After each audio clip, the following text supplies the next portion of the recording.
all the steps I've shared so far wouldn't mean much if you don't do this next step. Take action. Okay, so you've written down different things that should be done, different activities to be done. All the things you've written, the cost will amount to nothing if you don't take action. So this steps is about action. All right, so what you can do is write out the next strategic steps you can take. What are those things you can do? You can break them down into smaller chunks, and you could also prioritize them. I know of a platform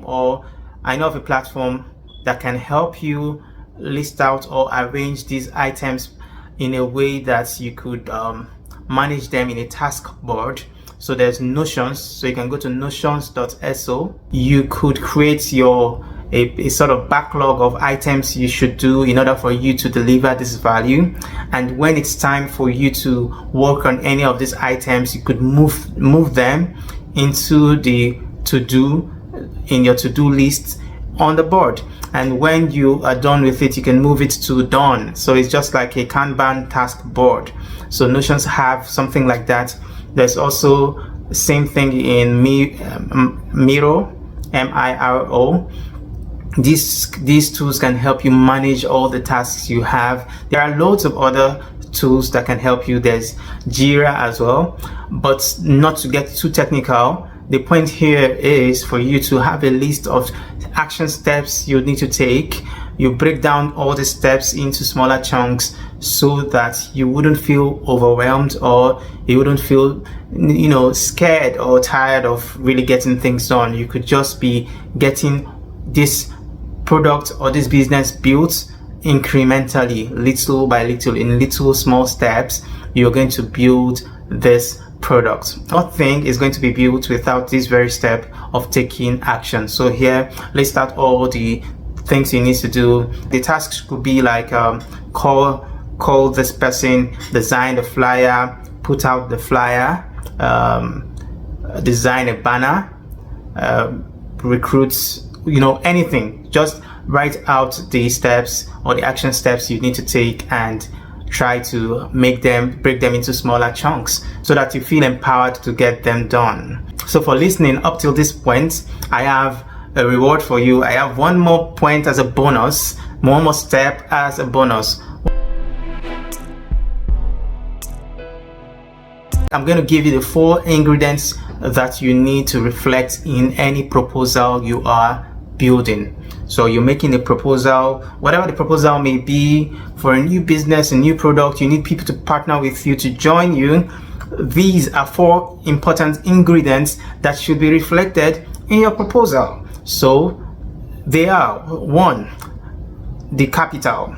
Here is you stating clearly what you want. You state clearly what you want. All right, and you have to do some good research to be sure this is what you want, so that you don't ask for something and they give it to you only to realize that, oh, maybe you need more. So it's important to take your time to know the capital. How much do you want?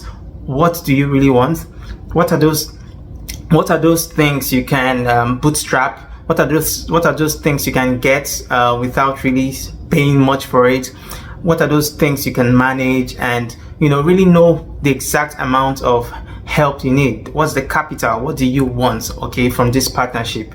All right, it has to be clearly reflected. The next important thing to be reflected, there are 4 of them, 4 ingredients. The next ingredient is the return on investment. The return on investment, ROI. What is in it for these partners or for these people you are giving this proposal to? That is another second ingredient that should be reflected in any proposal you're putting out. It has to be clearly stated. How much are they getting, or what value are they getting in return? When are they getting this value? All right. What's the cost of this value, or what's the value of the value they're going to get from doing this partnership with you? So it has to be clearly reflected. Okay, so the first ingredient was the capital, the second is the return on investment, and okay, you also need to state how long it's going to take for them to get what you are saying they're going to get. Okay, so the third ingredient is control. how much control are they going to have? You've seen situations where someone is investing in something and they try to install maybe their own person in the management board because they're trying to have some control, so how much control are they going to have? An example of not having control over an investment is, let's say, sports betting, or most bettings in general. People bet, and as soon as your money leaves your hand, you have little or no control over the outcomes of many games and all. So that's an example of not having control, and most people wouldn't want to gamble in that way. So you need to let them know how much control they would have. They need to feel like there's some control in this. One way of convincing people that there's control is maybe showcasing the pedigree of the management team. Okay, how qualified the management teams are to run the business, to build the products. So when you can communicate that there is some competence behind this project, it can give the people investing their time or resources into it some sense that there's some control in this, so they don't feel like they're giving out their resources to something that they have absolutely no control over. Okay, they don't want to feel like they're pouring their resources into a leaking basket.